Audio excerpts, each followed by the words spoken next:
These are wise words from some very funny folk. Welcome to Watch Mojo UK, and today we're counting down our picks for the top 10 British comedy catchphrases. Aha! Before we begin, we publish new content every day, so be sure to subscribe to our channel and ring the bell to get notified about our latest videos.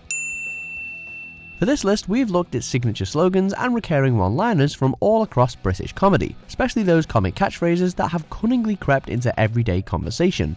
How many have you used? And what do you say to a cup? Take off, cup! Number 10, Suit You Sir, The Fast Show.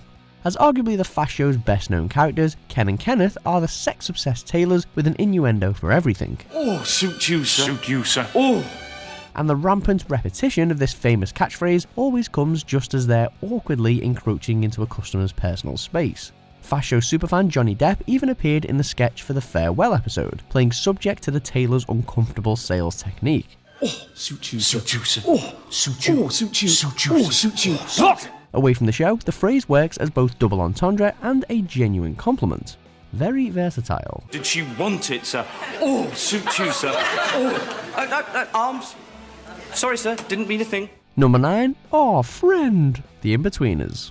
Of all the awkwardly unforgettable moments, this might just be the Inbetweeners' lasting legacy. Oh, friend. First coined when Will, Simon and Neil learn of Jay's mate from football tryouts, it's a relentless wind-up always served with sincere sarcasm and a hearty thumbs up. Oh, friend. Ultimately, the lads take the mix so much that poor Jay spectacularly snaps. But this one has definitely burrowed into the general British lexicon since then. See you, friend! See you later, friend! Oh, friend! Friend! Number 8, Smeg Head, Red Dwarf.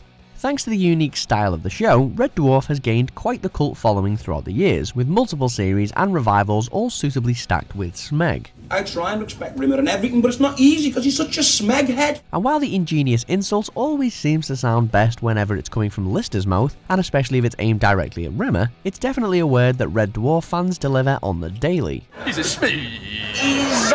He's a Smeg. He's a Smeg. Hey. A flexible term, Smeg can be adapted for most situations, but Smeg Head is a suits-all stonker. Better dead than Smeg. Number 7, I have a cunning plan, Blackadder. The resident idiot throughout the show, Baldrick is usually the butt of Blackadder's jokes. I have a cunning plan. So, naturally, he's the last person you'd expect to have anything close to an even vaguely cunning plan. But this baseless phrase is so regularly used by the character that it becomes his calling card. Don't worry, Mr. B. I have a cunning plan to solve the problem. And more often than not, even though Blackadder mocks Baldrick's ideas, he winds up utilising them anyway. It's about time this guy got the credit he deserves. It's a cunning plan, actually. Of course it is. Number 6, yeah, I know, Little Britain. Mid-2000s sketch show Little Britain is absolutely loaded with comedy catchphrases. Between King of Camp Daffer Thomas, Super Chav Vicky Pollard and Fat Fighters leader Marjorie Dawes, there are so many to choose from. But Lou and Andy claim their place on this list with an everyday utterance that became a slogan for the show. Yeah, hello. Lou's sweet disposition in caring for Andy helped to make the characters popular. Yeah, hello.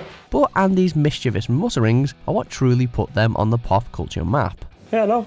Number 5, I Bovvered, The Catherine Tate Show. In another sketch show classic that's built on instantly recognisable turns of phrase, Catherine Tate's Lauren Cooper became an antagonistic archetype for high schoolers everywhere. Am I bothered? No. Blatantly defiant of everything and everyone, Lauren always ends up yelling at her teachers about something or other, usually rounding her rants off with this couldn't care less question. Am I bothered?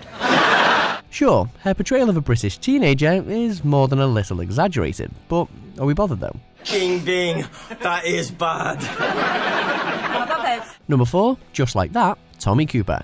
Famed for his fez and trademark trickery, Tommy Cooper is an undisputed icon of British comedy. And despite being a pretty successful magician, his act usually revolved around failed magic tricks, typically topped off with these 3 little words. Just like that. He cracked just like that so often that it became not only his catchphrase, but the go-to saying for anyone searching for something to underline a recent achievement. And there's hyenas like that. And it became so closely associated with Cooper that it's now the name of several tribute shows to the legend. And I had a photograph taken like that and like that. Number 3, you plonker, Only Fools and Horses. Seeing as this classic sitcom seems to be forever on repeat on British TV, here's one classic catchphrase that's definitely here to stay. You Plonker! Even if you haven't watched the Wheeler Dealer series from start to finish multiple times, everyone knows that Rodney Trotter is the plonker in question, and that this particular insult sounds best when spoken with Del Boy's thick Cockney accent. What's a plonker? Special mention for Lovely Jubbly, the universal saying for whenever something's going well, but we'd be the plonkers if we miss this one out.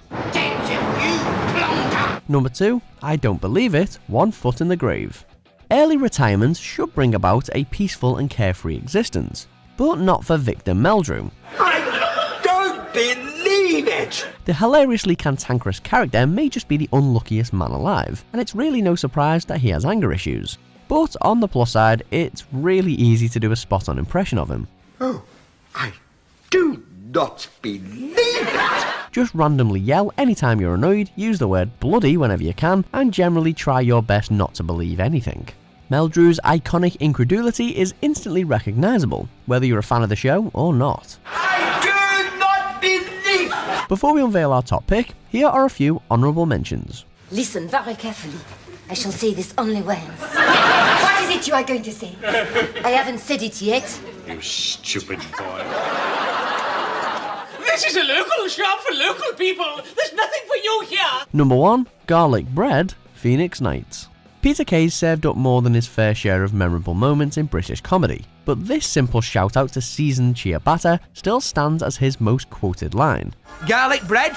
Garlic bread? Garlic bread. That's right, Max. Garlic bread. At the centre of a memorable scene from Kay's cult sitcom Phoenix Nights, it's also food of choice for a famous routine during his stand-up shows. Am I hearing you right? Garlic bread? Today, any mention of garlic bread in a British household, and someone's going to bring out their best Bolton accent to repeat the words back to you. And why shouldn't they? It's the future, after all. It wasn't even a catchphrase, it's a food. Yeah. Garlic bread. And I couldn't get it in Morrison's the other week. Do you agree with our picks? Check out these other great clips from Watch Mojo UK and subscribe for more great content.